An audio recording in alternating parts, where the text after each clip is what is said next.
pokoknya yang penting permainan kelar. Karena memang di hatinya tuh ganjel misalnya ya, ada permasalahan yang kemarin-kemarin tuh mas suami dan mbak istri itu belum selesaikan bersama. Oke. Nah, saya harap mbak istri dan mas suami itu lebih memperbaiki ya. Kita sama-sama belajar, sama-sama sharing tentang pengalaman kehidupan kita tentang berumah tangga ya. Jadi kita bisa memperbaiki bagaimana meminimalisir pertikaian atau perdebatan di dalam rumah tangga. Oke, sekarang kita menuju ke intinya.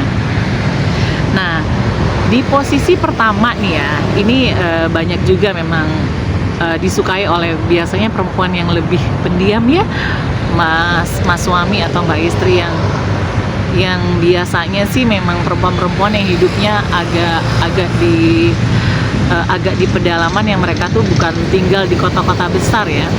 Nah, gaya yang pertama itu adalah gaya misionari.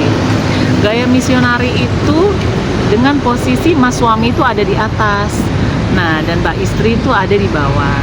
Nah, itu gaya yang salah satu gaya yang disukai oleh mbak istri perempuan, karena kita bisa merasakan degup jantung dari pasangan kita, dari mas suami.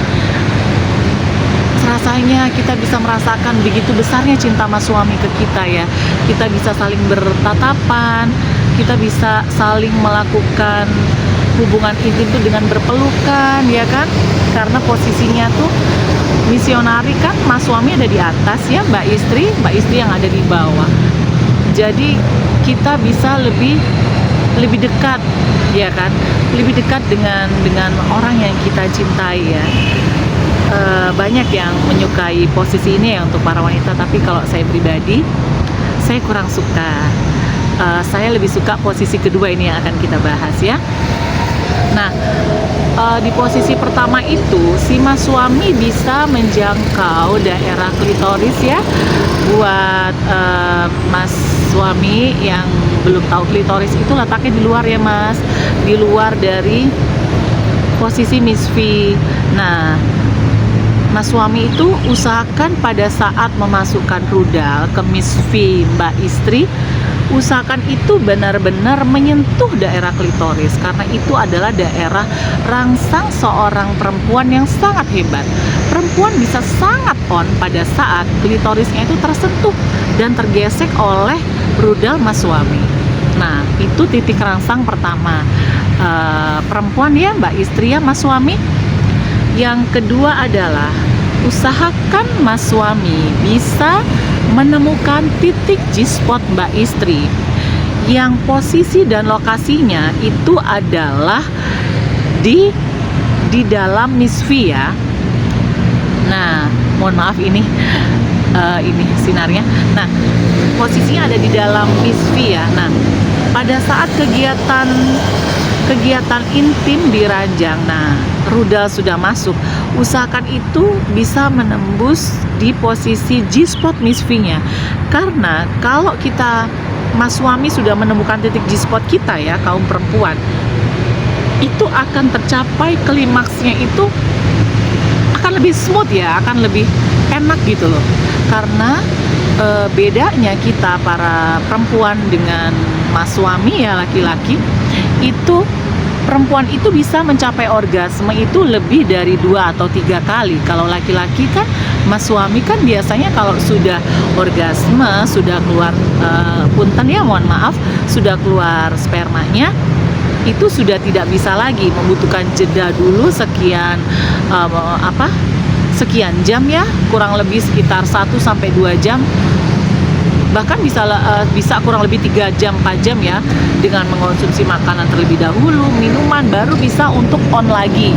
Nah, tapi kalau itu tidak bisa disamakan dengan mbak istri ya, karena mbak istri itu berbeda, kita perempuan itu berbeda. Perempuan dalam satu kegiatan intim di ranjang bersama mas suami itu bisa beberapa kali orgasme. Oke? Lalu sekarang kita menginjak di posisi kedua ya, mas suami. Posisi kedua adalah WOT. Tadi M ya, logonya M, misionari. Yang kedua WOT atau woman on top. Nah, ini yang tadi saya bilang, ini salah satu posisi yang saya suka. Nah, ini Dan banyak juga ya teman-teman dekat atau sahabat-sahabat saya menyukai posisi WOT ya, Mas suami. Kalau boleh kita sharing sedikit ya, supaya Mas suami juga bisa membahagiakan Mbak istri di rumah. Jangan maunya enaknya aja, udah selesai, aku udah orgasme, punten ya, mohon maaf, sperma aku udah keluar, aku nggak peduli kamu enak atau enggak, yang penting besok aku kerja lagi, yang penting udah kelar seksnya, udah, tanpa memikirkan kebahagiaan Mbak istri. Nah itu saya tidak menganjurkan ya Mas suami, mohon maaf, saya tidak menganjurkan. Kita sama-sama belajar dari kesalahan kita di masa lalu, kesalahan hubungan atau kesalahan rumah tangga gitu ya. Karena gini, sebagian besar saya sering mendapati kata-kata ini ya, kalau boleh saya sharing sedikit ya, Mas suami dan Mbak istri. Halah seks aja loh, gitu ngomongnya. Halah seks aja loh. Kenapa sih rumah tangga bisa berantakan? Halah cuman seks. Nah ini, karena kalau saya boleh sharing sedikit ya, kebahagiaan rumah tangga itu bukan sekedar harta. Harta perlu, siapa yang orang tidak membutuhkan harta? Enggak ya.